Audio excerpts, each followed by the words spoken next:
Irmãos, a lição de hoje, que é a lição de número 13. O título é Mulher Cristã Solteira. Então, mas eu quero tranquilizar os homens de que a lição não vai ser voltada só para a mulher, principalmente porque o tópico principal da lição, ou o que eu dei mais ênfase, é o que abrange todos nós. E a lição está baseada em 1 Coríntios, capítulo 7. Vocês já estão abertos aí, né? Do verso 6 ao 9. Mas para a gente entender melhor, eu prefiro que a gente comece lendo do verso 1. Do versículo 1. Que eu vou ler, peço que os irmãos acompanhem aí. Diz assim. Só para contextualizar, os irmãos da igreja de Corinto escreveram uma carta a Paulo, fazendo uma série de questionamentos. Dentre eles, perguntando coisas sobre casamento, sobre divórcio, sobre relacionamento sexual, uma série de coisas. E aí, esse texto que nós iremos ler é a resposta a essa carta de Paulo, a essa carta que foi enviada a Paulo, né? Por isso ele começa dizendo: quanto ao que me escreveste, é bom que o homem não toque em mulher. Prestem bem atenção, viu, irmãos? É bom que o homem não toque em mulher. Mas, por causa da impureza, cada um tem a sua própria esposa, e cada um a seu próprio marido. O marido concede à esposa o que lhe é devido, também semelhantemente a esposa ao marido. A mulher não tem poder sobre o seu próprio corpo, e sim o marido, perdão. E também semelhantemente o marido não tem poder sobre o seu próprio corpo, e sim a mulher. Ele está falando isso aqui especificamente voltado para a relação sexual. Em outras palavras, o que ele está dizendo é: quem é casado aqui? Só eu, Marlon, Priscila, Bessa. Em outras palavras, o que ele está dizendo é: tenha bastante cuidado ao negar-se a ter relação sexual com seu marido, ou ao negar-se a ter relação sexual com sua esposa.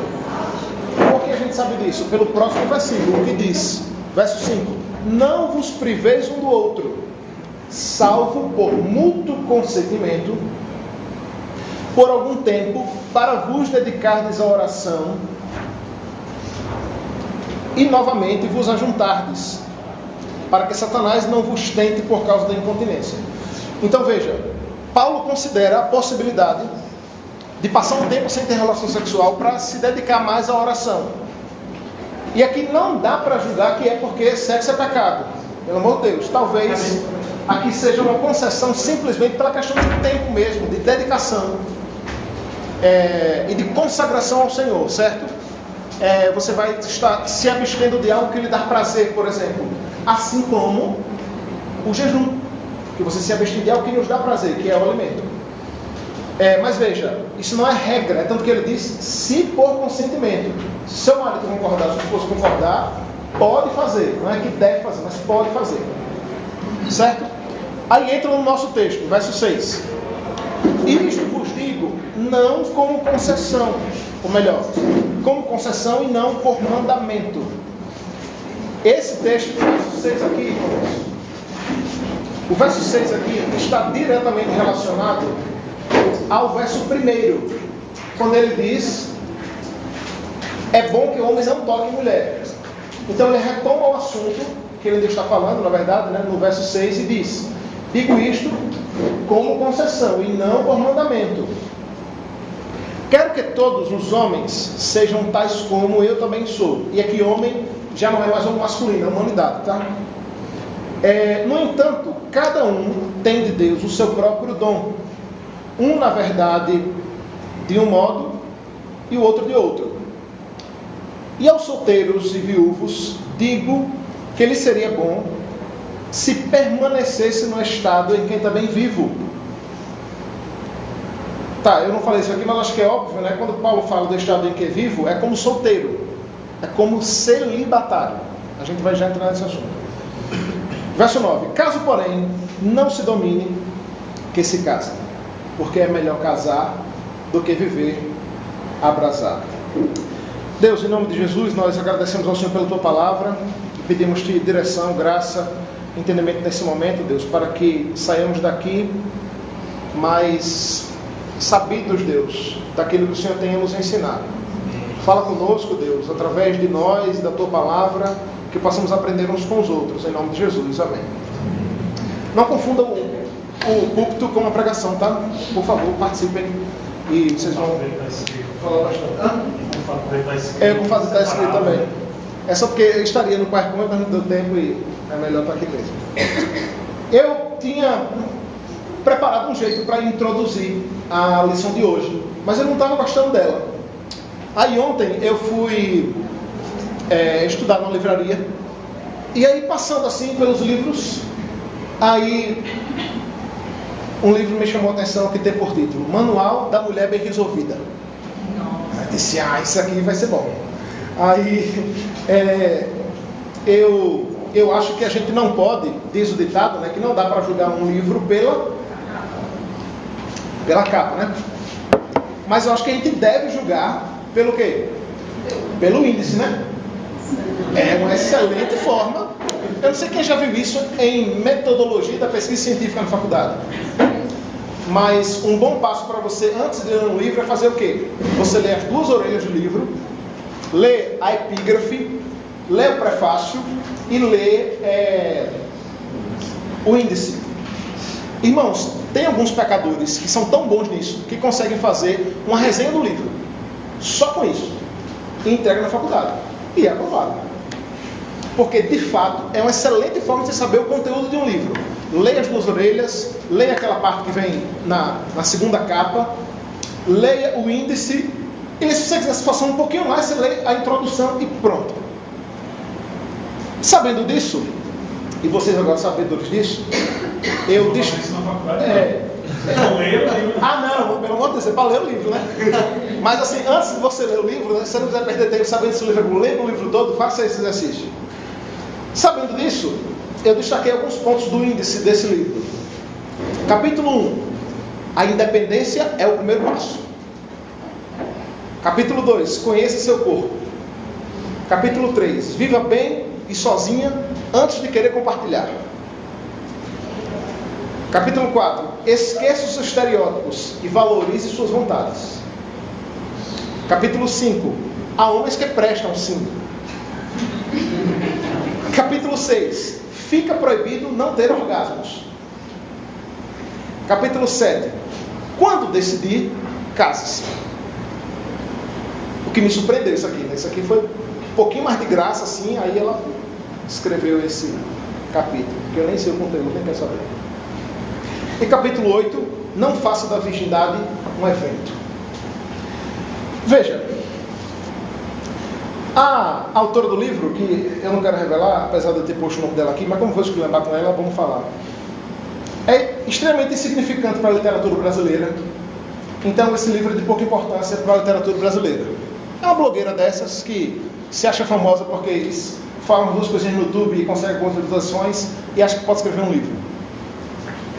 Ela é uma dessas criaturas. Mas, apesar de ser bem insignificante intelectualmente, talvez isso seja a representação exata de como anda e como caminha a mentalidade feminina no Brasil. Apesar de não ter muita competência, parece que ela conseguiu fazer uma leitura boa dos anseios atuais da mulher. E é perfeitamente, eu concordo plenamente que esses capítulos aqui é exatamente o que está sendo questionado ou praticado na atualidade. E a grande pergunta é, né, irmãos, como nós devemos agir como mulheres? Qual é o nosso papel enquanto cristãs, enquanto mulheres diferentes? Alguém mais capacitada que a do Manual da Mulher Bem Resolvida escreveu um livro que o primeiro livro da trilogia vendeu mais de 10 milhões nas 6 primeiras semanas. Essa mesma mulher que escreveu a trilogia, alcançou mais de 40 milhões de cópias, vendidas em mais de 37 países, ultrapassando inclusive Harry Potter e o Código da Vinci. Que livro é esse? 50 Tons de Cinza. Pornô em forma de literatura. E eu não sei aqui, mas é impressionante que no tempo que eu estava lá em São Paulo, você entrava no metrô e era fácil encontrar umas 4 mulheres lendo 50 Tons de Cinza. Meu Deus, certamente o máximo que eu li desse livro foi a capa, 50 Tons de Cinza, e ver o nome da autora para espraguejá-la. Mas é óbvio que eu sabia que se tratava de um pornô em forma de romance. Eu ficava me perguntando, até a lógica, vamos analisar só em termos de lógica, sabe, irmãos? Qual a diferença, sabe, disso e de alguém olhando uma revista de sexo explícito que vende, né? Eu não estou falando de revista de mulheres nuas, não, é revista de sexo explícito. Ou alguém com um DVD aberto assistindo um filme pornô, é a mesma coisa. Aqui é só mais romantizado. E esse negócio vendeu mais de 40 milhões de livros em 37 países diferentes. Por dedução, eu digo que 80% desses compradores, mulheres. Você já viu algum homem lendo 50 Tons de Cinza? Eu nunca vi. Eu já vi muita gente na rua lendo 50 Tons de Cinza, todas as mulheres, né? E que Deus tenha misericórdia da sua vida se você inventou de assistir um filme, que parece que saiu agora. Mas é esse o retrato, irmãos, da mulher atual. Assim como a semelhança do homem, extremamente oposto àquilo que foi, estabelecido por Deus. Veja, ela começa tratando no primeiro capítulo exatamente aquilo que deveria ser a maior característica da mulher, que é justamente a dependência. E ela começa dizendo que a independência é o primeiro passo. Então, irmãos, eu creio que, em primeiro lugar, talvez você olhando para tudo isso, olhando para todas essas coisas, você chegue à conclusão do que é o primeiro ponto da lição, de que você não é normal enquanto mulher. Você vive num mundo meio assim, como um extraterrestre, ou deveria viver, né? No mundo onde as mulheres são extremamente, dadas ao sexo e fazem isso, abertamente, e se gabam, de dizer que, e de se igualar ou até ter uma superioridade em relação ao homem, né? Não somente nos seus direitos, mas também nos seus pecados. É tão engraçado a tentativa exacerbada da sociedade em tornar os gêneros iguais, e gêneros aqui só para falar de homem e mulher, né? Em tornar os gêneros iguais, que elas se sentem insultadas quando recebem uma informação de que, por exemplo, os homens traem mais que as mulheres. Você já viu o programa de televisão, debate, logo você levanta a mulher, não, eu discordo disso. Isso sempre ficou no passado. Eu digo, meu Deus, agora as mulheres estão se gabando até mesmo, dos pecados. Elas não se contentaram em tomar aquilo que é papel do homem e agora também querem superá-las em seus pecados. Isso de fato já não aconteceu, né? E aí o autor da lição vai tratar dizendo que de fato a gente olha para tudo isso e a gente se sente como, um extraterrestre. É por isso que às vezes eu compreendo quando você, enquanto mulher, só tem amiga crente. Apesar de saber a importância, de nós nos relacionarmos com outras pessoas, fica difícil, né? Porque veja, como compartilhar de uma dificuldade carnal por se guardar para o casamento com a sua amiga que tem relação sexual com o namorado desde os 3 meses de namoro, ou que tem relação sexual com qualquer cara que acha bonito e seja atraente, tenha coisas atraentes numa balada qualquer. Como conversar ou manter amizade com alguém assim, né? Como conversar sobre a dificuldade da submissão para você que é casada com uma mulher que acha que homem é feito para ser capacho e que a mulher precisa ser superior, não mais igual, mas superior a ele. Como conversar com dificuldades com submissão do seu marido com alguém assim? Então, de fato, se não no círculo da igreja, né, no círculo evangélico, de fato, vocês mulheres, olhando para tudo isso, devem de fato sentir um peixe fora d'água, né, meio a essa sociedade, como o mundo e as coisas estão, né? Às vezes eu fico olhando para a intenção das mulheres do feminismo no século, sabe, na década de 60 e 70, e alguém já disse isso, até não cristãs, mulheres não cristãs, dizendo o quanto elas ficariam decepcionadas ao perceber que fim levou aquela revolução, sabe, e aquele levante das mulheres há alguns anos atrás, há 30, 40, 50 anos atrás. Elas ficariam decepcionadas ao ver o resultado disso hoje, e ao ver o que a mulher se tornou e o que tem se tornado. Por isso, irmãos, eu fiz questão, eu quero admitir aqui, eu fiz questão de dar essa lição às irmãs. Quando o Marlon comentou, disse: rapaz, vai ter um negócio de falar os homens e as mulheres. Você quer o quê? Disse: rapaz, eu quero falar às irmãs. Porque eu creio, irmãs, que os maiores problemas, talvez, de vocês, seja culpa nossa, enquanto homens, que não ensinamos ou ensinamos errado, ou não damos exemplo. E aí, é claro, vocês também têm parte da culpa, porque a Bíblia está aí revelada para isso. Por exemplo, quando o assunto é dependência, eu falei aqui que uma das características principais de vocês é a dependência. E isso está presente lá no Éden. É uma das consequências do pecado. A dependência ao homem, em primeiro lugar, e a dependência a Deus. E o homem, talvez a característica principal dele seja a necessidade de um auxílio. Um auxílio de vocês, mulheres, e o auxílio divino. Mas como agir, né, em meio a tudo isso?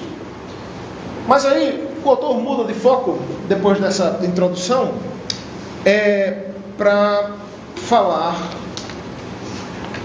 sobre o dom do celibato. O dom do celibato. E aí o verso 7, eu peço que mantenha a sua Bíblia aberta aí, diz assim: quero que todos os homens sejam tais como eu também sou. No entanto, cada um tem de Deus o seu próprio dom. E aí eu já queria ler, para adiantar aqui, um texto de Mateus, capítulo 19, verso 12, que diz assim: porque há eunucos de nascença, há outros que, porém, se fizeram tais, e há outros que a si mesmos se fizeram eunucos, por causa do reino dos céus. Quem é apto para admitir, admita. Eu estava conversando com o Marlon, lembrando que é muito comum nós, enquanto crentes, talvez nós mais cristãos históricos, alguns chamam de tradicionais, mas eu chamar históricos, talvez não seja uma prática nossa, mas é muito comum dentro do pentecostalismo ou do neopentecostalismo brasileiro, por exemplo, as pessoas pedirem dom a Deus. Você já viu muito isso, né? As pessoas pedem dom a Deus, buscam dons espirituais, e elas entendem que a interpretação de buscar o dom espiritual é pedindo a Deus, é pedindo: Senhor, me dá. Ela pensa em um, ou acredita num que ela quer muito, ou gosta muito, ou entende que deve ter e pede a Deus. Então é muito comum a gente ouvir as pessoas pedindo, né? Dom de línguas, dom de profecia. É ou não é, pessoal? É, né? Ouvir as pessoas pedindo, sei lá, dom de revelação, dom da cura. Você já ouviu alguém pedir a Deus o dom do celibato? Só uma vez na vida. Você já viu, Aline? Meu Deus, quem? Diga aí. É um cenário que ela dançava e todo mundo pessoa com ele. Todo mundo foi com ele. É engraçado como a gente não... E ele se entende que tem o dom do celibato, né? Mas que bênção. Só que ele Para ele, no caso. disso, né? Ele sempre fugiu disso e agora não dá mais para fugir. Aí os jovens todos tiram com ele que nada. Você tá assim porque, sei lá, você sofreu. Ele tem que idade? 32, eu acho. Ele tinha que arreda Satanás. Arreda Satanás, Você já ouviu falar em John Stott? Então, John Stott talvez seja o celibatário mais famoso do meio cristão, né? John Stott morreu agora recentemente, em 2011, aos 84 anos, celibatário. Era um grande exemplo assim de homem cristão piedoso, não só pelo teólogo em si que era, mas esse up, né, de ser celibatário. Mas eu nunca vi, né, com exceção dessa história aí que ela me contou agora, eu nunca vi ninguém pedindo dom de celibato.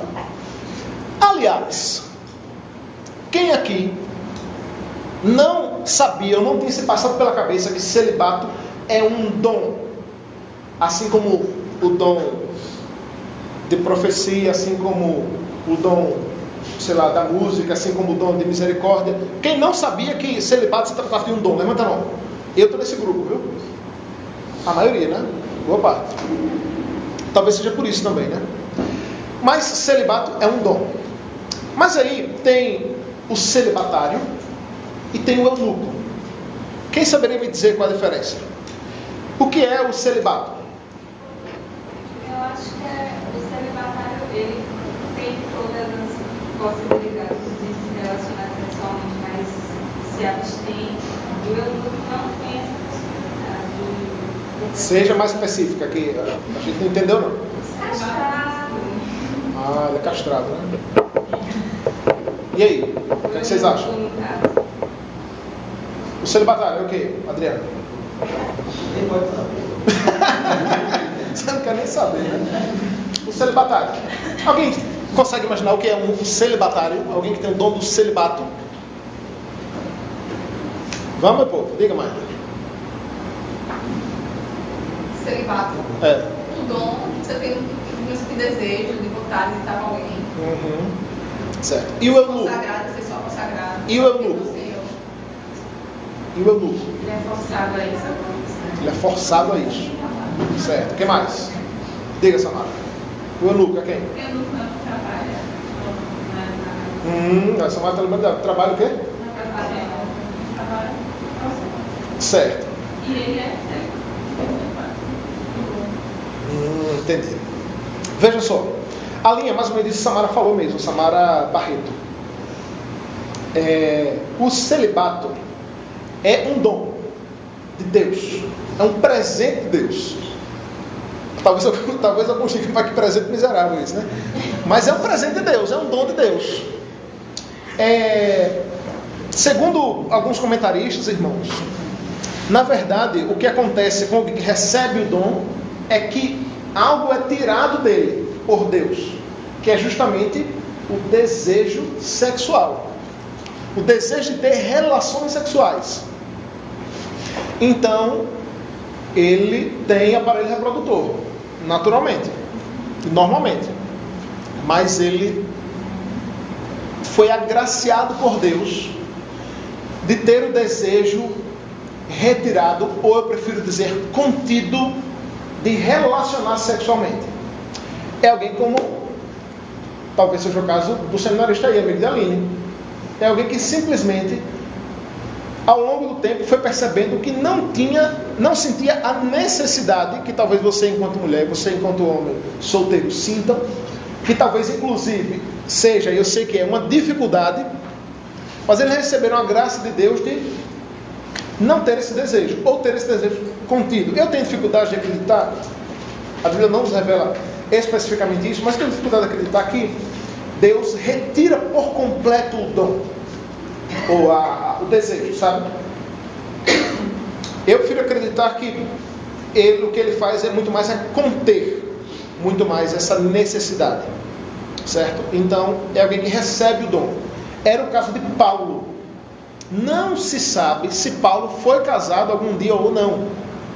Alguns acreditam que sim, e que ele se tornou celibatário, o que também é possível.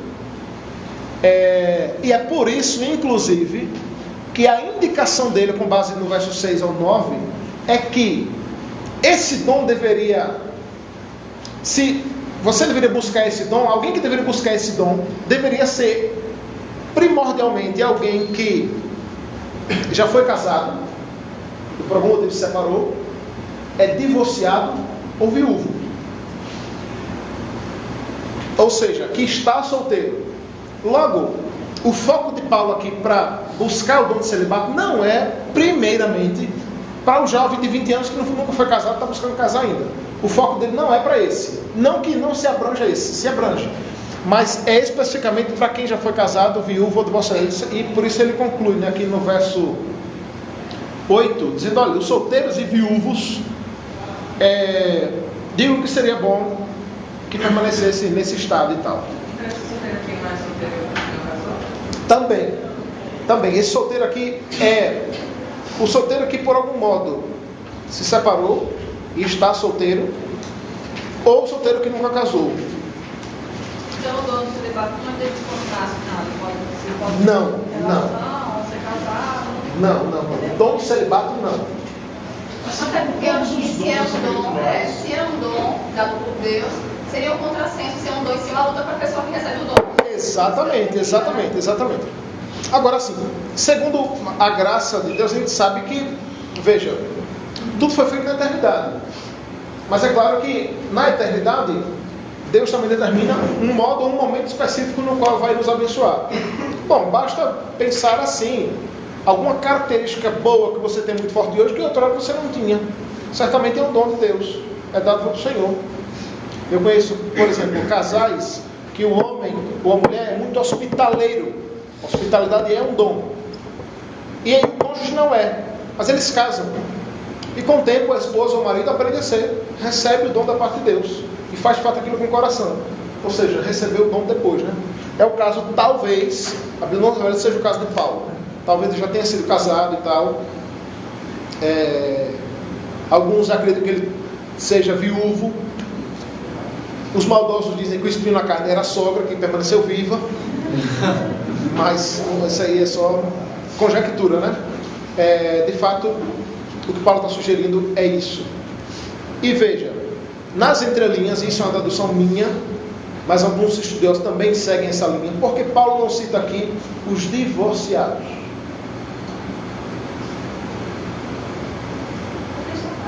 Por quê? Fala, mulher. Eles são casados. Eles estão separados, mas diante de Deus eles estão casados. Logo, Não podem ser. não deveriam casar de novo. Mas nem a pau eu vou entrar nesse assunto agora. E aí, apesar dele não falar dos divorciados, os divorciados entram no grupo dos solteiros aqui. Que ele indica que não seja, que não casem, que adotem, né? Ou que busquem em Deus o dom do celibato. Mas Solteiro pode confundir o celibato com um trauma, por exemplo. Porque se ele não tem vontade de se relacionar sexualmente, não quer ter um trauma. é possível. Mas eu não descarto a possibilidade de Deus se utilizar do trauma. Então ele pode usar o trauma para querer o celibato. Então não é bem um dom, é uma opção. Tá. Pode acontecer isso. Mas eu creio que Deus pode se utilizar. Você está entendendo o que eu estou dizendo? Eu acho que pode ser que o indivíduo que passou por um trauma confunda isso com o dom do celibato. E quando passar o trauma, ele vai ver que ele tem a necessidade. Pessoal, vamos abrir Gênesis 50 rapidão. E pode ser que ele não tenha nunca essa necessidade, sabe? Mas eu acho que Deus também pode se utilizar do trauma para conceder o dom. Diga, Priscila. Mas no caso do trauma, eu entendi o que ele falou. Recebi muitos pacientes, por exemplo, que foram sofreram abuso sexual. Eles não têm condições de se relacionar com outras pessoas, mas sozinhos. Se relaciona. Pois é. Bem interessante isso. Então dá no mesmo, né? Dá no mesmo. Não seria celibatário. Isso é bem interessante. Boa você tocar nisso. Porque o celibatário, como lembrou bem Maiana, não é o cara que vai decidir não casar. Mas isso é uma dificuldade para ele tamanha que ele tem dificuldade com masturbação, por exemplo. Esse cara não é celibatário. Ele pode querer aparecer, ele pode ter um trauma, entendeu? Mas ele não é celibatário.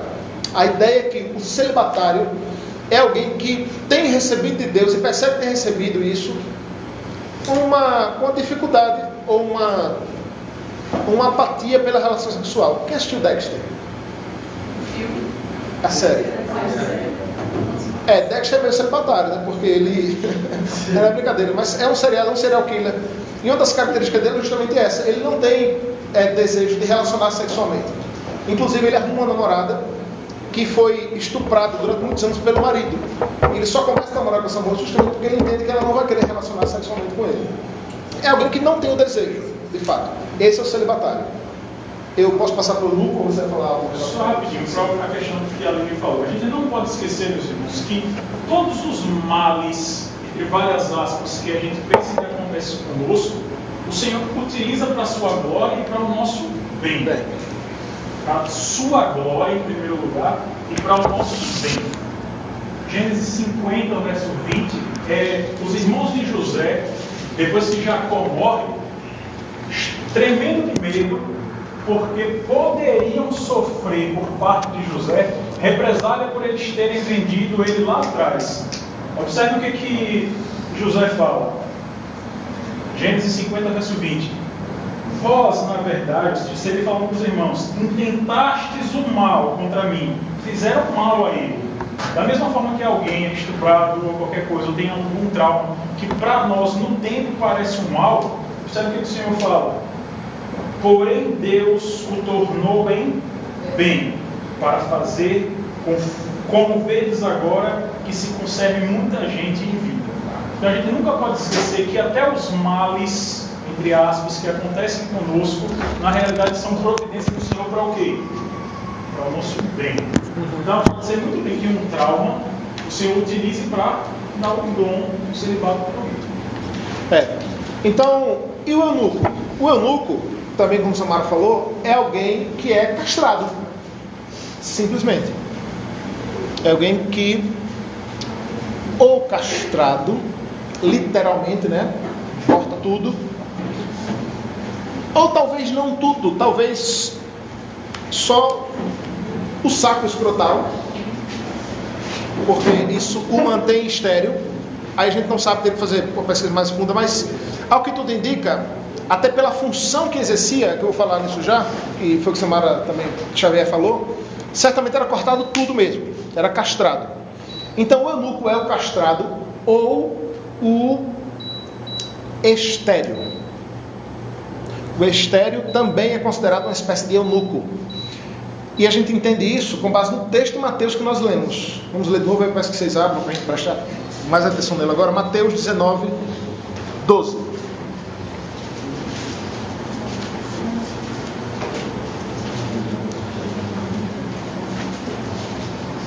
Mateus 19, 12 diz assim, ó. Todos encontraram aí? Porque há eunucos de nascença. Aí aqui tem duas possibilidades. Uma é alguém que por alguma formação, uma má formação, né, biológica, nasce sem o aparelho reprodutor, nasce sem pênis. Ou alguém que é estéril, simplesmente. A outra possibilidade é os que se fizeram como tais, se fizeram eunucos. E aqui entra os desses grupos que decidiram eunucos. E há outros a quem os homens lhe fizeram tais. Esses a quem os homens lhe fizeram tais são estes que trabalhavam geralmente nos palácios reais e eram feitos eunucos, eram de fato à força, ou por consentimento, ou por um emprego, eram castrados. Por quê? Porque eles exerciam uma função meio perigosa, sabe? E veja, até contrastante, porque os estudiosos dizem que esses homens eram considerados os homens de confiança do rei. Por que eram considerados homens de confiança do rei? Porque eram os caras que faziam companhia às concubinas do rei. Só que, rapaz, não é de tanta confiança, né? Porque você é meu homem de confiança, vai cuidar das minhas mulheres, mas eu vou lhe castrar. Entendeu? Então, era por isso. E por isso eram castrados, porque eram homens que ficavam o tempo todo com as mulheres do rei, com as muitas mulheres. Estes são os que eram feitos eunucos. E aí, o texto de Mateus fala de um outro grupo. Há outros que a si mesmos se fizeram eunucos, por causa do reino dos céus. E aqui, esses se fizeram eunucos por causa do reino dos céus, em outras palavras, talvez esteja relacionado ao dom do celibato. É alguém que, e aqui tem duas possibilidades, ou decidiu não ter filhos. Para quê? Para dedicar-se à obra do Senhor. O que pode parecer um pouco contrastante, mas parece-me uma possibilidade, sabe? Veja, irmãos, basta pensar da seguinte forma. Eu conheço muitos pastores que têm 4, 5 filhos. Não resta dúvida do quanto ele poderia se dedicar muito mais à obra e à igreja se ele não tivesse filho nenhum, certo? Não resta dúvidas disso. Quem tem filho sabe o tempo que leva para isso, né? Para cuidar, para tê-los, para criá-los, para educá-los. Não só isso, mas a própria disposição no coração em servir. Quando eu e a Aline estávamos tentando ter filhos, a gente passou quase um ano, né? Tentando e eu sempre conversava com a Aline. Ela achava isso meio desnecessário, mas depois entendeu. Mas eu sempre conversava com a Aline a possibilidade de não tê-los, de Deus decidir não nos dar. Aí teve uma vez que a gente chegou à seguinte conclusão. Eu disse: amor, se a gente não tiver filhos, vamos para missões. Ela disse: vamos. E eu me lembro como hoje, a gente parou na frente do computador, abriu o site da PMT e fomos olhar os países que estavam precisando de missionário. E ali a gente decidiu, se a gente não tivesse filho, a gente ia para missões. Quer dizer que a gente não vai? Não quer dizer que a gente não vai. Mas quer dizer que agora com filhos é mais difícil. E aí, tem gente que é muito crente que se faz eunuco, para nem pensar em 2 vezes e chegar lá nos países mais percebidos e dizer assim: eu vou para o Afeganistão, e vai-se embora. Por quê? Porque não tem filho, não tem mulher, se ele morrer ele mesmo, pronto, acabou. Entendeu? É diferente de alguém, por mais que seja crente, que tenha mulher e filhos. Ou vocês acham que se eu me sentir chamado para pregar no México, é tranquilo, rapaz, Deus me chamou para pregar no Iraque? Não tem como, irmãos, eu não pensar nos meus filhos e na minha esposa. Então, a Bíblia conta de alguém que se faz eunuco por causa do reino dos céus. E ele diz: quem é apto para admitir, admita. Então, essa é a diferença básica entre o celibatário e o eunuco, certo? Ficou claro? O celibatário é alguém que recebe o dom da parte de Deus. E o eunuco é alguém que se trata especificamente de algo físico. O eunuco necessariamente é um da condição. Tipo assim, o eunuco não podia ser homossexual na época? Não, ela está perguntando se é possível alguém... Veja, boa pergunta. Veja, historicamente falando, a Bíblia não trata de mulheres eunucas. Primeiro porque o eunuco era especificamente, e muito mais, e primeiramente, uma função. Uma função que não era exercida por uma mulher, mas exercida por um homem. Veja, é muito mais lógico comum colocar alguns homens para cuidar de algumas mulheres, sobretudo pela força, pela segurança que podia dar a elas. Então, eunuco no sentido de físico, creio que não. Mas tem? Na África. Não, então, que extraem o clítoris feminino. Mas veja, vocês já viram isso? É terrível, velho. Eles cortam o clítoris ainda da criança ainda, né? Mas veja, aí a gente vai entrar em questões biológicas, né? Porque veja, você cortar o pênis, não tem como homem se relacionar sexualmente, não mesmo com mulher, tirando o clítoris, ela não vai ter prazer, mas a relação sexual pode continuar existindo, entendeu? Então, biologicamente falando, ela não é eunuca, entendeu? Mas celibatária, sim. Então veja, irmãs, que bênção, você que não casou ainda tem a chance de ser celibatária, porque o celibato não se restringe a um sexo especificamente, a um gênero, né? Por isso, não, por outro motivo, esse tópico está aqui na lição Mulher Cristã e Solteira. Até porque, num certo sentido, o celibato deve ser uma característica em todo homem e mulher cristão, até que ele se case. Certo? De um certo sentido, todo mundo aqui que não tem a vida sexual ativa, com exceção dos casados, são celibatários. Ou deveriam ser. Um dom temporário É bem verdade. E eu creio realmente assim, sabe, irmãos? Eu já vi amigos meus que namoraram, por exemplo, 2, 3, 4. É comum você ver, e eu digo homens porque esses assuntos, obviamente, eu só conversava com os rapazes amigos meus, né? Mas veja, infelizmente, né, a gente vive numa cultura, numa geração que a gente namora muito tempo, né? Muito tempo. Namora-se 2, 3, 4, 5, 6, 8 anos.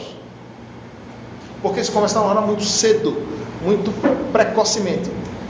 E é notório você ver que alguns homens têm mais dificuldades carnais com a namorada do que outros.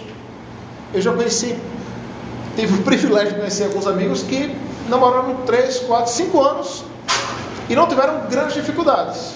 Eu creio plenamente que isso é graça de Deus. Ele é um celibatário temporário, sabe?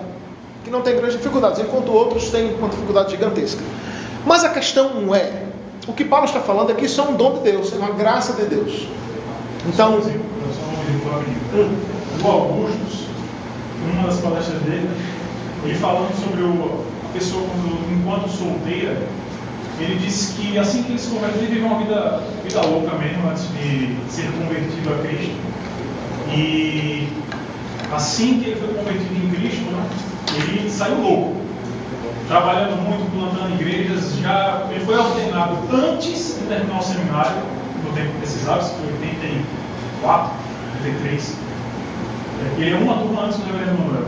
Então, 82. 82.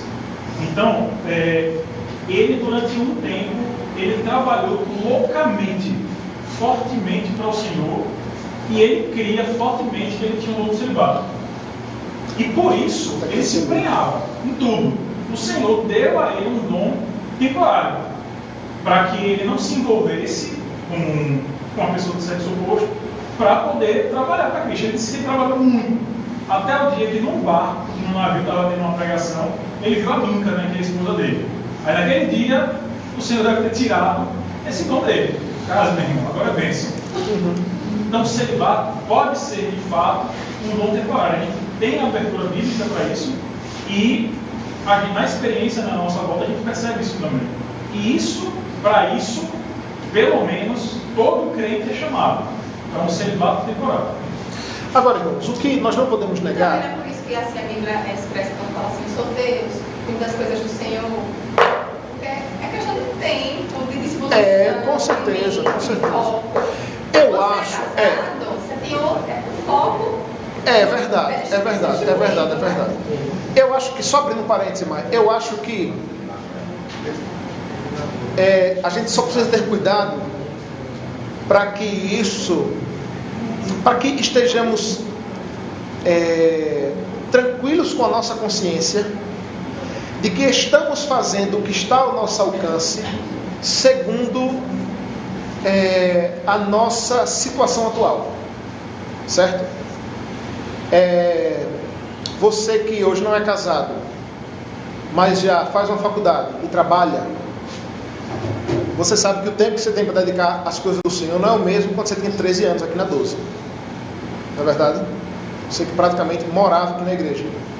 Rapaz, eu, Davi, Laércio, Elivar, morava aqui na igreja. A gente chegava aqui no sábado de manhã, à sexta-noite você dormia aqui, ou então chegava sábado de manhã, joga bola, aí sábado à tarde ensaio, aí sábado à noite saía, às vezes já dormia aqui, trazia roupa, vivia aqui, no banheiro aqui, ó, vivia, a gente deixava... Não, depois que ele deixava. Porque tinha tempo, não tinha coisa para fazer. E era bom, então eu morava na igreja, era rato de igreja. Hoje a situação é outra.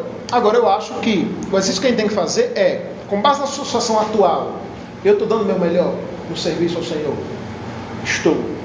Não estou. Eu acho que eu estou usando isso como desculpa. E aí vai. Mas com certeza, alguém que é solteiro, que é livre de grandes obrigações, tem muito mais tempo de dedicar-se isso ao Senhor, né? Por isso, irmãos, aproveita esse tempo agora, sabe? Aproveita esse tempo que você sabe estar solteiro, sem marido, sem esposa, sem filhos. Há vantagens na solteirice, sabe? Tem proveitos disso. Fiquei pensando assim, quando casal estéril. Estéril. Ele é estéril, mas ele tem o desejo de casar. Ele precisa se conformar que ele não vai casar por ser estéril. Mas ele tem vontade. Não, peraí. Ele precisa se conformar que ele não vai casar por ser estéril? Não, porque ele vai ter o dom de ser eunuco. Não, veja só. Existe uma possibilidade do eunuco ser alguém que é estéril. Ele não está impedido de casar de forma alguma. Ele casa normalmente, ele pode ter relação sexual normalmente, ele vai ter prazer na relação sexual normalmente, e isso não quer dizer que Deus tirou dele, sabe, a necessidade de relacionar sexualmente. Ele casa normalmente. A única possibilidade de não casar é alguém que foi ou recebeu o dom do celibato, que ele pode ter filhos, ele tem prazer na relação sexual, mas o Senhor tirou esse desejo dele, ele se abstém disso. A coisa diferente, você entendeu? Então assim, ele casa normalmente, o eunuco casa normalmente, com exceção desses, claro, que eram castrados, né, coitado. E mesmo assim podia casar, entendeu? Depois de liberado de suas funções, seria difícil cumprir suas obrigações biológicas, né? Mas nada impediria, entendeu? Certo, mas veja, irmãos, tem uma coisa bem interessante, que a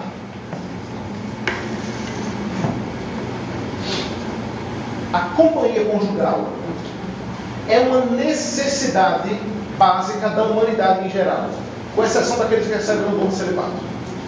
Eu ilustro da seguinte forma. Hoje em dia nós vemos, é muito comum vermos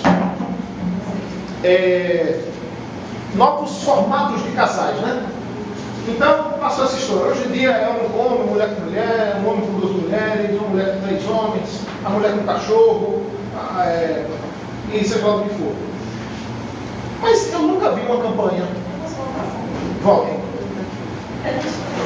casamento, ele necessariamente tem que ter a condição carnal. Sem condição carnal não tem casamento. Quem não é castrado não vai ter condição carnal, mas ele vai casar.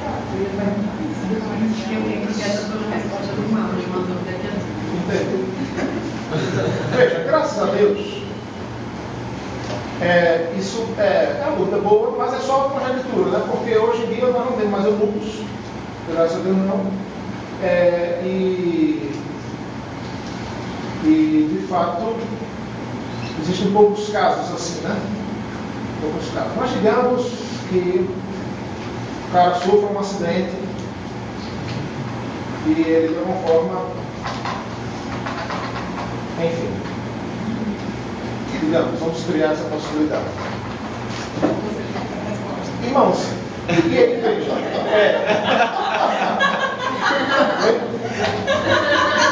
não quero nem saber disso. Então veja, de fato, a relação sexual é a concretização do casamento, certo? Mas eu creio que a mensagem maior que está por trás do relacionamento, que grita mais forte, não é necessariamente a relação sexual, e sim a aliança, que é feita entre um homem e uma mulher, que é a representação da aliança entre Deus e o homem. Então, na prática, e veja, a gente tem pouco ou nenhum material bíblico para responder essa pergunta, então é com base na teologia da fé, na nossa experiência, naquilo que a gente pensa. Então, eu entendo que alguém que acontece um acidente desse, pode acontecer de Deus agraciá-lo com o dom de celibato, ele não vai ter necessidade de casar. Mas caso ele não seja, eu tenho extremas dificuldades em entender que ele estará em pecado se casar, quando a outra possibilidade é ele permanecer solteiro, sem aparelho reprodutor e pecando do mesmo jeito, vivendo abrasado, fazendo sexo de outras formas. Ninguém aqui, criança e povo, sabe que não se faz sexo apenas com aparelho reprodutor. E se está entendendo? Então, para viver dessa forma, em pecado, uma vida promíscua, ou eu creio que eu tenho dificuldade de dizer, não, eu estou em pecado, ou então casou, isso não é casamento, sabe? Não, então é isso, beleza? Mas eu dizia que, eu não sei se você já parou para observar que, apesar dos relacionamentos terem mudado muito a sua formatação e hoje está uma bagaceira, eu nunca ouvi ninguém protestando a possibilidade da sociedade viver sozinho, sem relacionamento nenhum, viver solteiro e sem contato nenhum com o outro. Você já viu passeata para isso, ou protesto no Facebook? Eu nunca vi. Por quê? Porque o ser humano foi feito para se relacionar com o sexo oposto, primeiramente, e com o sexo igual em termos de irmandade mesmo, né? Por isso que é uma falácia, se hoje em dia esse movimento feminista que diz que vou viver sozinha. Claro que é, porque ela não quer viver sozinha, ela não quer casar, mas ela quer continuar tendo relação sexual quando ela quiser, ela quer continuar tendo filhos, ela quer continuar formando a família, ela só não quer ter a dependência do marido. É uma falácia, perfeita falácia. Ninguém, irmãos, hoje, ninguém defende a bandeira de viver sozinho, independente, sem ter relação ou contato com ninguém sexual, físico, nada. Por quê? Porque Deus implantou no coração da humanidade essa necessidade. Ele percebeu essa necessidade, mesmo sendo Adão perfeito, lá no Éden. E veja, interessante isso, né? Porque você poderia dizer, não, mas a necessidade do homem ter uma companheira é fruto do pecado. Não. Porque ele percebeu como estava só e estava faltando algo antes de pecar. E ele conclui, olha, mas não é bom que eu esteja só. É claro, né? Ele teve que concluir aquilo naquele momento, né? Ele sempre soube disso. Sempre estava nos planos dele fazer Adão e fazer Eva. Mas aí ele forma Eva e entrega a Adão. Naquele momento, irmãos, nós enquanto seres humanos nos tornamos dependentes de companhia, conjugal. E aí não importa. Não importa não, é claro que importa. Mas o que é que o pecado fez com isso? O pecado transformou essa dependência conjugal em homossexualismo, em bestialidade, em adultério, em, poligamia. O pecado transformou a verdade de Deus em todas essas coisas. Mas veja, a essência ainda está lá. Então sim, eu estou dizendo que duas lésbicas que adotam uma criança e formam uma família, a essência está lá ainda, do companheirismo conjugal e da formação da família. É uma necessidade. Elas estão cumprindo o decreto de Deus de forma distorcida, manchada pelo pecado, mas ainda assim estão cumprindo. De modo que o companheirismo conjugal é uma necessidade nossa. Mas eu queria alertar as irmãs especificamente acerca de uma coisa. Confiar em Deus não quer dizer que você deve ficar de braços cruzados esperando o príncipe encantado aparecer. Certo? Contudo, tenha cuidado para não fazer da sua busca por um namorado, por um marido, o motivo principal da sua vida. O autor da lição ilustra de forma muito legal, na página 55, ele diz assim: se uma mulher cristã estiver sempre por aí, tentando encontrar um homem, ela irá se parecer com um caminhão com faróis de milhas ligados no máximo. O desejo e o desespero dela é quase ofuscante. Irmãos, isso acontece nos nossos dias. É muito comum, e principalmente acho que os homens conseguem ter essa percepção. É muito comum. Quanto dos homens que estão aqui tem alguma amiga que de alguma forma demonstra, você percebe que ela está desesperada para casar? Levanta a mão. Eu tenho, eu conheço uns 17. Não, uns 37. Irmã, receba isso com muito carinho. Preste atenção. Tenha cuidado para não fazer do casamento ou da busca por ele um sinônimo de segurança para o seu futuro. E é interessante porque os nossos anseios, irmãos, os nossos erros são consequências da distorção que nós fizemos daquilo que Deus implantou em nossos corações. Veja, Deus implantou no coração do homem a responsabilidade de liderar e de gerir o homem masculino, o homem macho. Aí sabe o que foi que o pecado fez? transformou isso em autossuficiência, em autoconfiança, em machismo, em autoritarismo. Deus colocou no coração da mulher o sentimento de dependência. E o pecado, muitas vezes, acaba fazendo dessa dependência uma busca exacerbada por segurança. Isso acontece sempre aconteceu ao longo da história. Desde lá do homem neandertal, quando certamente, historicamente falando, as mulheres não davam muito valor ao cara baixinho e franzino. Por quê? Quem oferece segurança para ela? Ela quer o grande, gordo, o ogro, porque alguém pode defendê-la. É diferente nos nossos dias, irmãos. É incomum vermos relacionamentos sendo formados ou buscados com base na segurança que o marido ou o homem pode proporcionar. Não é comum vermos homens casando com mulheres ricas. Acontece. Mas parece-me ser muito mais comum o contrário. Mulheres novas, bonitas,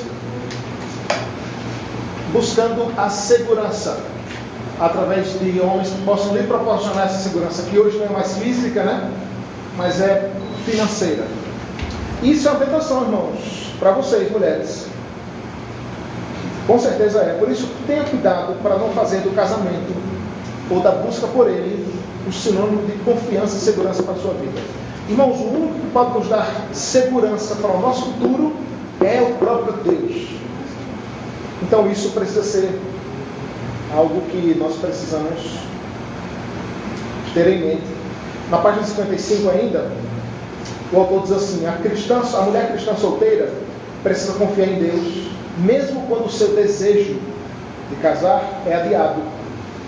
Confiar em Deus, mesmo quando não vê nenhuma atividade e quando não está recebendo nenhuma resposta de suas orações. Então vejam, irmãos e irmãs, casamento é bênção de Deus, mas sim, considera a possibilidade de Deus lhe dar o dom de celibato, temporária ou, plenamente, ou até a sua morte. Considere isso, sim, é uma possibilidade. Certamente, como nós temos visto, a exemplo do caso de Dona Vidaline, estas pessoas se dedicaram a missões, sabe? Se dedicaram a uma obra do Senhor, sabe? De forma, mais intensa, mergulhando nisso. Então, considere isso. E se coloque diante de Deus, sabe? Confie em Deus, que Deus, no tempo certo, no momento certo, sabe? Vai lhe mostrar alguém, caso você entenda que não tem o dom de celibato. Alguém quer falar alguma coisa? Alguma pergunta? Não. Mas eu acho que é porque talvez seja mais comum para a mulher solteira na igreja. Até se fala de homens assim, cristãos, enfim, sei lá, pela deturpação sexual. Falta de homens dentro da conta. E ela sempre pesar nisso, tristeza, depois de um tempo, entendeu? Quando é jovem, ela vai aparecer, vai passando o tempo, ela não está aparecendo. E as que eu conheço, elas sentem tristeza por não ter isso preenchido nelas, entendeu? É verdade. Estou na casa do Senhor servindo, mas com tristeza. É verdade. O que eu estou dizendo é para vocês considerarem a possibilidade dessa tristeza ser fruto de algo que está sendo buscado de forma idólatra. Por que homens não têm essa necessidade ou essa tristeza? Porque eles caem fora. Por quê? Porque, como eu falei... Eles procuram esse desejo sexual fora, eles procuram... Não é só por isso não, é porque a deturpação, entendam essa analogia que eu fiz. Eu creio que, talvez, nesse sentido, o pecado da idolatria pelo casamento, ou da busca pela segurança matrimonial, seja mais característico na mulher, porque isso é uma deturpação da dependência que Deus põe no seu coração. Por que o homem não busca isso e não sofre quando não tem? Porque isso é uma consequência da deturpação da autoridade que Deus deu ao homem. Você está entendendo? Vocês entenderam, irmãos? Mas é porque também, assim, da mesma forma que tem esse desejo na mulher de casar, eu conheço muito homem que está numa idade boa de casar. Então, assim, a mulher, ela tem esse problema, tem, a gente está errada, tá? Mas também o homem não chega junto. Os caras, assim, têm condição de casar, entendeu? Tem condição de manter uma família. Porque eu estou falando de manter família, eu não estou querendo que vá morar na 13, não. Eu estou falando de manter. Como aquele versículo que fala, se você tiver com que comer, que se cobrir, já era, filho, dá pra casar, entendeu? Então, assim, a mulher tem essa questão do desespero, dessa coisa toda, como tem suas amigas todas aí que você conhece, tem. Mas também o homem não chega, não faz o papel dele, entendeu? Aí fica complicado nesse sentido de ir aqui na 12 em particular, que a gente tem essa disparidade. É isso. Léo, mas isso você falou também da deturpação depois do pecado, através de Adão e Eva. Também aparece no casamento, quando a mulher casa achando que o homem vai suprir todas as necessidades dela, porque ela já devia ter aprendido a suprir isso com Deus, no relacionamento dela com Deus, na solteirice. E que a mulher não procura isso. A mulher no desespero quer atrás de namorado, quer namorar, quer não sei o que, eu tô sozinha, e não aprende a conviver sozinha com Deus. De ser um momento de solidão, vá assistir um filme, vá ser feliz sozinha, aprender no shopping, comprar roupa sozinha, ir no cinema sozinha. Larissa mesmo, a Larissa foi bonitinha, ir no cinema sozinha e ser feliz assistindo um filme sozinha. Qual o problema? Mas a sociedade coloca na cabeça, com música, desde que você nasce, que você não é feliz sozinha, principalmente mulher. E aí a mulher fica naquela busca, fica com um, fica com outro, ou não fica chorando, achando que tem depressão, em romance. E aí vai assistir a vida da estrela, não sei o quê, chora, fica com aquela angústia dentro, é quando encontra um rapaz crente que quer casar, sufoca aquela pessoa, quando casa, ele não vai satisfazer o desejo da mulher, que é isso aí que você falou, que foi deturpado com o pecado, porque o homem não vai suprir aquela necessidade interna que é Deus que tem que suprir. Sim. Porque continua vivo, as pessoas ainda não sabem qual é a finalidade do casamento, o objetivo. Esse é o principal problema, entendeu? A finalidade do casamento é o homem e a mulher ajudar um outro mutuamente na edificação de suas famílias. Essa é a finalidade. O resto vai vir por bênção do Senhor. Na sua família você está obedecendo a aliança de Deus. Mas não é suprir sua carência, querer ser feliz. Por isso que diz, fazer o outro feliz e tal. Certo? Porque você vai servi-lo. Você não está casando para ser servida, não. Você está casando para servir e obedecer ao Senhor. E vice-versa. Irmãos, eu queria trazer algumas aplicações assim básicas, rápidas, coisas que eu não posso deixar de cessar assim a dizer. Veja só. Ore, você está solteiro ou solteira? O que vale para os homens e as mulheres? Ore, pedindo direção a Deus. Ore, peça que Deus lhe direcione como mostrar a pessoa. Mas preciso dizer umas coisas. Tenha cuidado com o que você entende como direção de Deus. Irmãos, eu queria muito pregar um dia sobre isso, dar um estudo, porque é muito complicado esse negócio, sabe? Como é que você entende que rapaz, você tinha paz no coração? Irmãos, paz no coração, para ter direcionado por Deus. Irmãos, já vi tanta gente quebrar a cara, porque, rapaz, eu já que Deus ter falado comigo, eu sentia paz no coração e tomei a decisão. Irmãos, da onde você tirou essa ideia, meu irmão, pelo amor de Deus? De que Deus fala com você através da paz que você sente no coração. No coração, que é o que mesmo que a Bíblia diz? E aí você aceita namorar com o caboclo porque você sentiu paz no coração. Por favor, irmãos e irmãs, não façam nada com o critério de sentir uma paz no coração. Isso é duvidoso, sabe? É muito oscilante, é muito... Sabe? Tenham cuidado com isso. Então, tenham cuidado com os critérios. Entenda que você não precisa casar. Deus pode lhe dar o dom do celibato. Você se dedica à obra do Senhor e tudo mais. Certo? Mas caso você não tenha o dom da abstinência, não se desespere para encontrar alguém. Sabe? Confie em Deus. Se você tem certeza plena de que Deus não lhe deu o dom do celibato, a outra certeza que você precisa ter é: Deus vai lhe dar um cônjuge. Vocês entenderam a matemática? Vocês entenderam, irmãos? Se você não se sente abençoado por Deus com o dom da abstinência do celibato, a outra certeza que você precisa ter é: você vai casar. Mais cedo ou mais tarde, Deus vai arrumar um cônjuge para você. Veja só, não há um mandamento de indicação ou proposta que você namore antes de casar.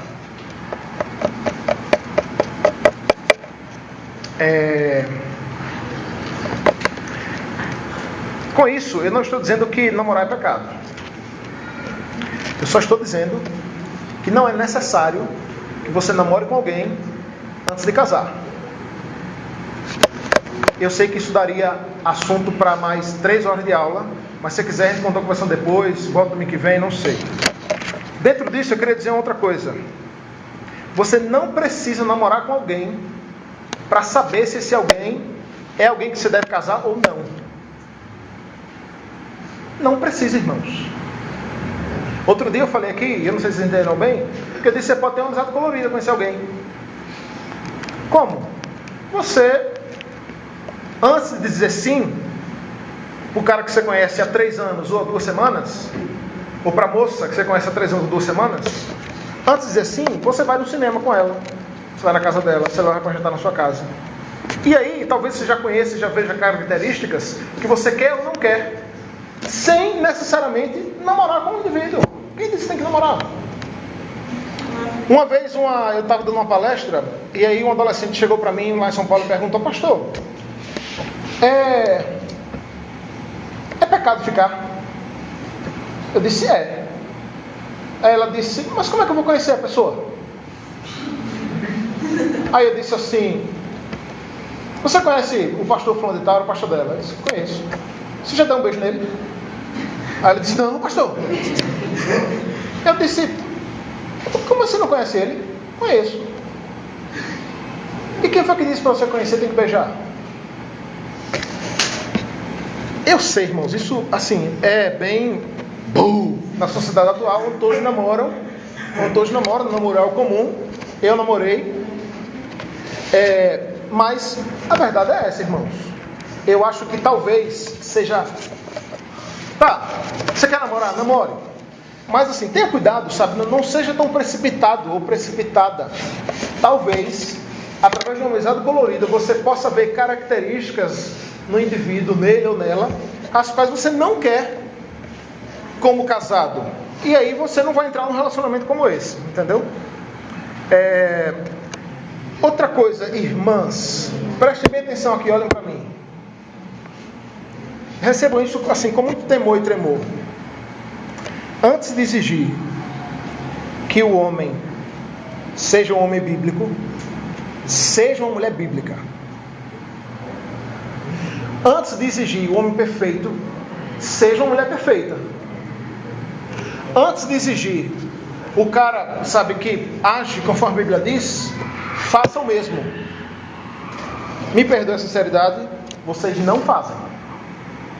Vocês não são mulheres bíblicas. Vocês não são mulheres perfeitas. Mas se enganam achando que são. Se enganam achando que o problema de não entrar no relacionamento são os homens. Irmãos, pelo amor de Deus, vocês são tão pecadoras quanto nós.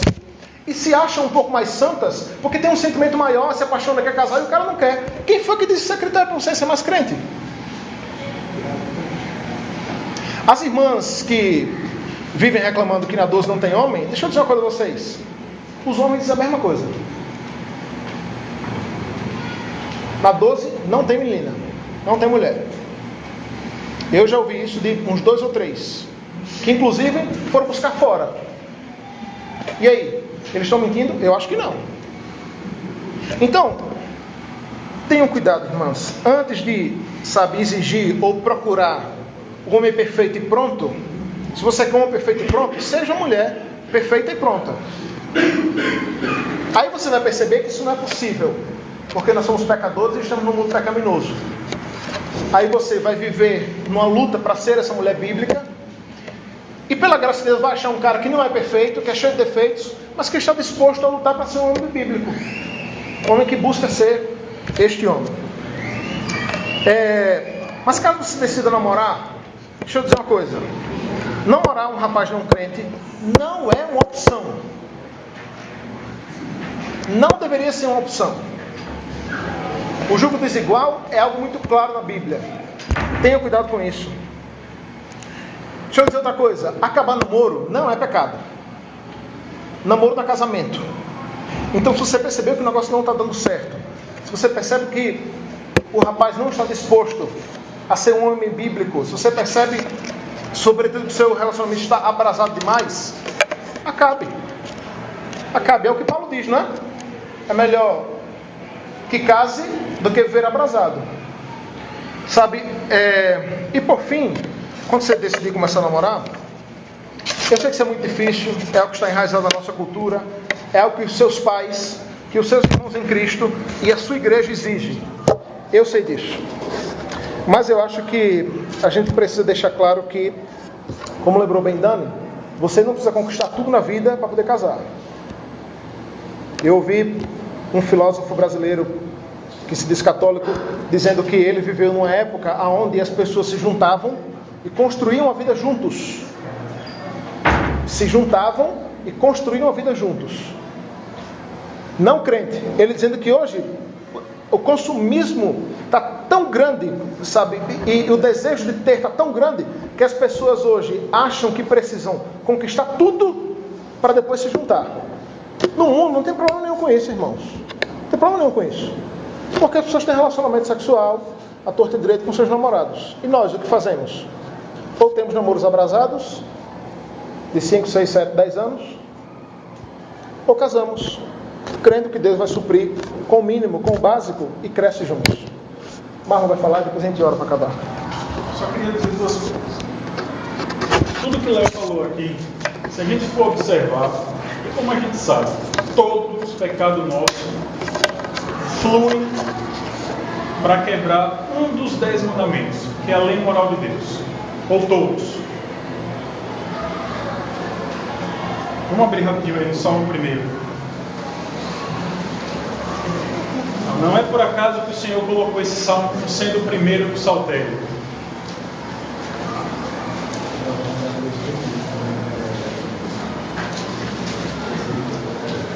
Salmo 1.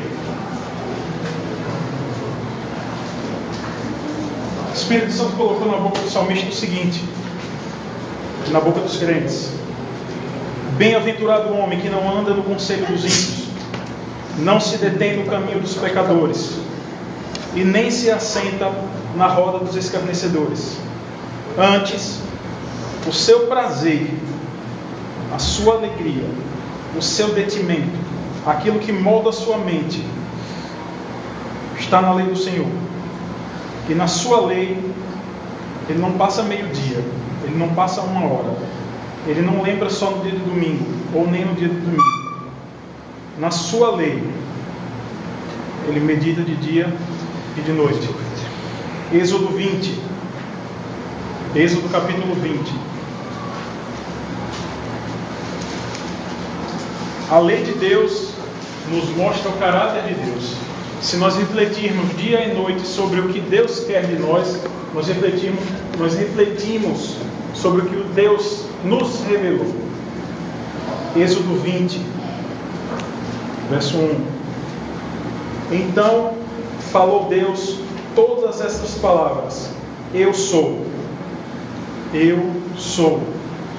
Yahvé, teu Deus, que te tirei de um cativeiro de pecado, da terra do Egito, da casa da servidão. Não terás outros deuses diante de mim. O que é seu Deus? É o Deus que você medita de dia e de noite. É o casamento? É o filho? É o namoro? É o trabalho? Sobre quem você medita de dia e de noite? O que molda a sua mente? O que ocupa a sua mente? Isso é o seu Deus. Amém. Vamos ficar de pé, vamos orar? Vamos orar, irmãos. Senhor, tenha misericórdia de nós. Amém, Deus. Senhor, nos dá, Senhor, a oportunidade, Senhor, de guardar a Tua Palavra. Nos ensina, Senhor, a manter dentro de nós, Senhor, aquilo que é mais puro e mais sagrado, Senhor. Amém, Deus. Do Teu altar, do Teu trono, da beleza da Tua santidade. Senhor, temos vivido momentos difíceis, Pai, tempos difíceis, mas o Senhor pode nos fortalecer, o Senhor pode sim nos auxiliar e nos fazer sermos diferentes, Senhor, do mundo. Não deixa, Senhor, a tua igreja se assemelhar ao mundo. Amém. Senhor, nós pedimos também nessa manhã pela vida de Eliane, Senhor. Eu não conheço pessoalmente, mas nós cremos que a sua graça pode, Senhor, ir de encontro a ela e restaurar a sua saúde. Porque nós cremos num Deus que tem todo o poder e pode operar milagres. Que o Senhor tenha misericórdia também da vida dela, mas, sobretudo, que o Senhor faça a sua vontade, porque nós não temos capacidade para entender. Somos gratos, Senhor, pela oportunidade de estarmos aqui na tua casa e que assim seja, Senhor. Em nome de Jesus. Amém. Amém.